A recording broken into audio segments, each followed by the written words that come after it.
தங்கமே, அடுத்தவர்கள் உனக்கு கொடுக்கும் விமர்சனங்கள் சரியானதாக இருப்பின் திருந்திவிட்டு நகர்ந்துக்கொள். தவறாக இருப்பின் சிரித்துவிட்டு நகர்ந்துவிடு. பிடித்த மனிதர்களோடு சிரித்து பேசு, பிடிக்காத மனிதர்களோடு சிந்தித்து பேசு. போலியான வார்த்தைகளை விடவும் பேசாத மௌனமே அழகு. நீ சொல்வது பொய் என தெரிந்தும் பொறுமை காப்பவர்கள் ஏமாளிகள் அல்ல, உன்னை இழந்துவிடக்கூடாது என்று நினைப்பவர்கள். எப்படி உழைப்பதென்று பிள்ளைகளுக்கு கற்றுக் கொடுங்கள். ஏன் சேமிக்க வேண்டும் என்பதை தானாகவே அவர்கள் கற்றுக்கொள்வார்கள்.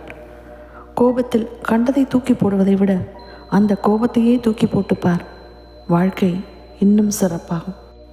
மதவெறி உள்ளவர்க்கு இறைபக்தி இருக்காது, இறைபக்தி உள்ளவர்க்கோ மதவெறி இருக்காது.